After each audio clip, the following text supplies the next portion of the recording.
Faça um excepcional dia, você já está em mais um Café com Black, onde transmito para vocês a sabedoria milenar e contemporânea. E bora lá, vamos estralar esse aviãozinho aqui no cantinho e mandar essa mensagem para o maior número de pessoas. Sei que muitos de vocês estão no trânsito, a caminho do trabalho, alguns já estão no seu trabalho, outros estão despertando, mas vamos tirar esse tempinho aí para o estudo, né, da palavra. É isso, galera. Vamos ajustar isso aqui para não cair e bora. Taca pau no gato e dando prosseguimento no nosso livro de Atos. Vocês acharam que eu ia ser meio-dia? Não. Agora aqui de manhã. Em Antioquia haviam profetas e instrutores na congregação local. Barnabé, Simeão, que era chamado Níger, Lúcio de Cirene, Manaém, quem tinha sido educado com Herodes, o governador distrital, e Saulo. Enquanto estavam servindo a Jeová, jejuando, o Espírito Santo disse: separem-me, Barnabé e Saulo, para a obra que os chamei. Então, depois de jejuar e orar, eles impuseram as mãos e os deixaram ir. Assim, esses homens enviados pelo Espírito Santo desceram a Selúcia e dali navegaram para o Chipre.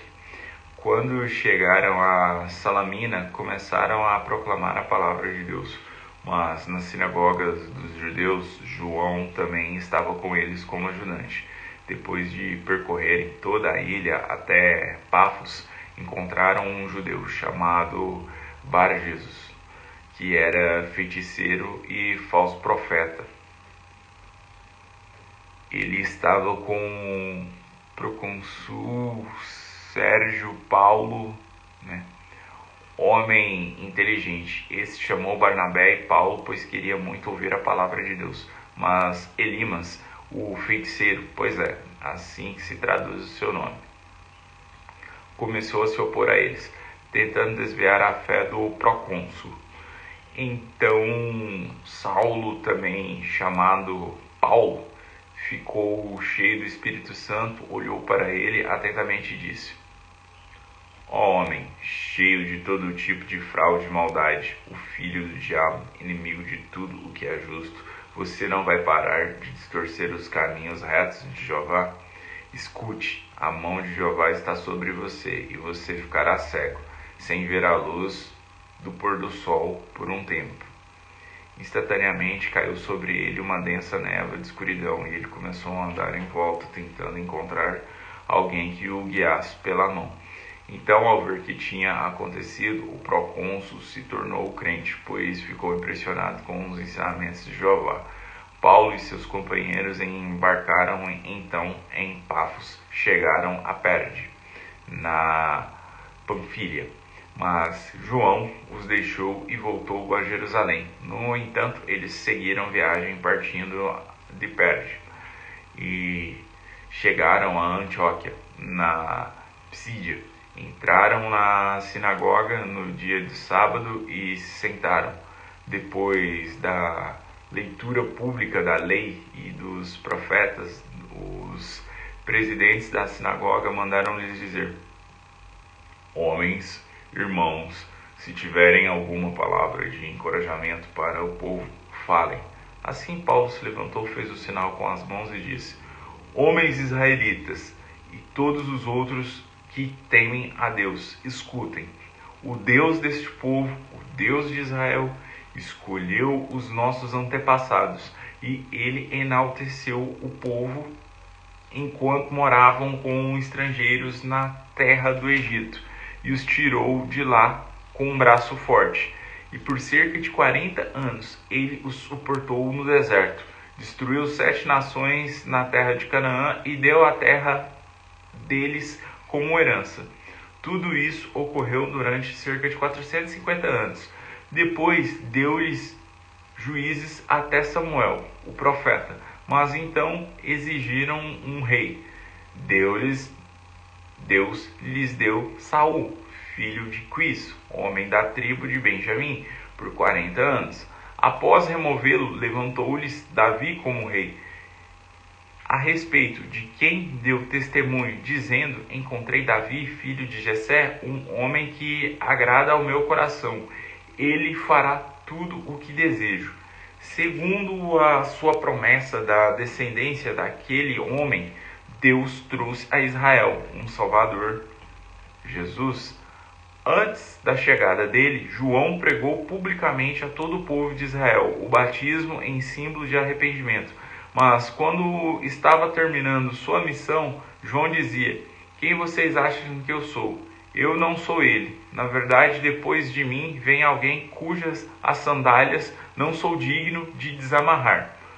Homens, irmãos, descendentes da família de Abraão e todos os outros entre vocês que temem a Deus. Essa mensagem de salvação foi enviada a nós, pois os habitantes de Jerusalém e os seus líderes não reconheceram esse Salvador, mas ao agirem como juízes cumpriram a palavra dos profetas, que são lidas em voz alta todo sábado. Embora não achassem razão para matá-lo, exigiram a Pilatos que mandassem executá-lo. E depois de realizarem todas as coisas escritas a respeito dele, tiraram-no do madeiro e o colocaram em um túmulo. Mas Deus o levantou dentre os mortos, e durante muitos dias ele apareceu aos que tinham subido com ele da Galiléia para Jerusalém. Eles agora estão dando testemunho dele ao povo. Assim, nós estamos declarando a vocês as boas novas a respeito da promessa feita aos nossos antepassados. Deus a cumpriu plenamente para nós, os filhos, ressuscitando Jesus, como está escrito no 2º Salmo: você é meu filho, hoje eu me tornei seu pai. E o fato de que Deus o ressuscitou dentre os mortos, de modo que ele nunca mais tivesse um corpo perecível. Ele declarou do seguinte modo: eu lhes darei aos fiéis expressões de amor leal prometidas a Davi. Por isso também se diz em outro salmo: não permitirás que o teu leal conheça a decomposição.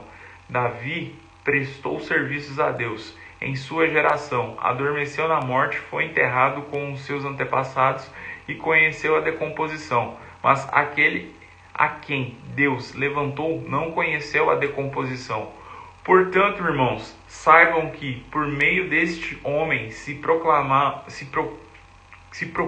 a vocês o perdão de pecados, e que por meio dele todo aquele que crê é declarado inocente de todas as coisas das quais não podia ser declarado inocente por meio da lei de Moisés. Assim também tomem cuidado para que não venham sobre vocês aquilo que disse nos profetas: vejam isso, zombadores, pasmem-se e se desapareçam, pois estou realizando uma obra nos dias, uma obra em que vocês jamais acreditarão, mesmo que lhes seja contada em detalhes. Quando eles estavam saindo, as pessoas lhes suplicaram que falassem desses assuntos no sábado seguinte. Depois de acabar a reunião da sinagoga, muitos judeus e prosélitos que adoravam a Deus seguiram Paulo e Barnabé, que ao falar com eles os exortavam a permanecer na bondade merecida de Deus. No sábado seguinte, quase toda a cidade se reuniu para ouvir a palavra de Jeová. Quando os judeus viram a multidão, ficaram cheios de ciúme e começaram a contradizer de modo blasfemo que Paulo estava dizendo. Então Paulo e Barnabé corajosamente lhes disseram: era necessário que se falasse a palavra de Deus primeiro a vocês. visto que a rejeitam e não se julgam dignos da vida eterna. Agora nós voltaremos para as nações, pois Jeová nos deu esta ordem: eu designei vocês como luz para as nações, para que leve a salvação até os confins da terra. Quando as pessoas das nações ouviram isso, alegraram-se e começaram a glorificar a palavra de Jeová. E todos os que tinham disposição correta para com a vida eterna tornaram-se crentes. Além disso, a palavra de Jeová era divulgada por toda aquela região, mas os judeus instigaram as mulheres de alta posição que eram tementes a Deus, bem como os homens mais importantes da cidade, incitaram uma perseguição contra Paulo e Barnabé e os expulsaram do seu território. Estes então sacudiram o pó dos seus pés em testemunho contra eles e foram para Icônio. E os discípulos continuavam cheios de alegria e de Espírito Santo. Ou seja, meus consagrados, novamente, quem foi a pedra no sapato aqui dos profetas e dos discípulos? Sim, os fariseus.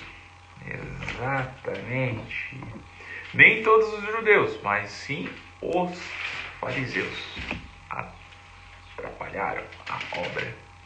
Não estou sendo antissemita, hein, galera? Não confundam, porque hoje em dia a galera anda meio sensível, então dependendo do que se fala, a conta fica suspensa e entre outras coisas. Mas é a história. Basta vocês lerem e entenderem. Tem todo esse rolê aí por trás. Vamos aproveitar que a gente tá com tempo. E agora eu vou soltar um boot aqui pra vocês.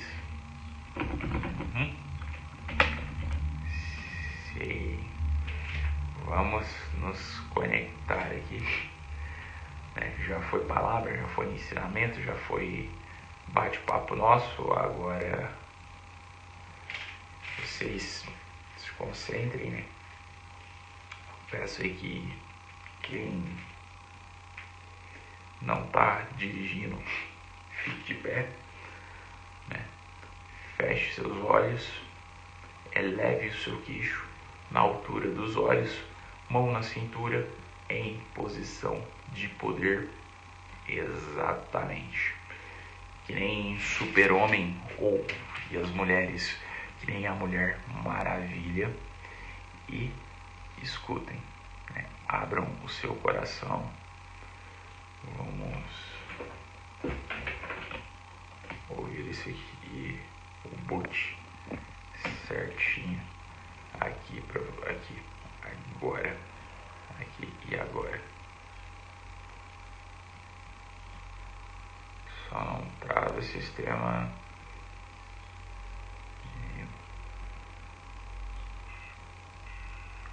Vamos lá. A ti eu rendo graças porque o Senhor é bom e sempre nos ouve. Obrigado pelo seu amor, pela sua graça e misericórdia que não tem fim. Obrigado. Que se levante, ó Deus, esses governantes, pessoas que amam o propósito dessa nação, que amam os brasileiros e vão prosperar para que mais pessoas também prosperem. Eu te peço que aqueles que estão aqui, por curiosidade, fiquem chocados com aquilo que o Senhor tem para eles. Que aqueles que estão para criticar, o Senhor mostre no espelho a podridão que há dentro deles e que dessa maneira possa gerar um arrependimento para que eles mudem de vida e parem de encher o saco das pessoas. Que aqueles que estão comprometidos com o crescimento possam se assumir como generais desse tempo. Que se levante o batalhão. Que todos que estão aqui possam produzir frutos todos os dias. E que essa semana seja assombrosamente próspera. Que essas pessoas possam se conectar rapidamente com pessoas que querem se conectar com a gente numa frequência mais alta. Que eles possam encontrar agora, que eles possam andar com pessoas novas que vão proporcionar crescimento na mentalidade. Esse é um tempo em que brasileiros, empresários, todos vocês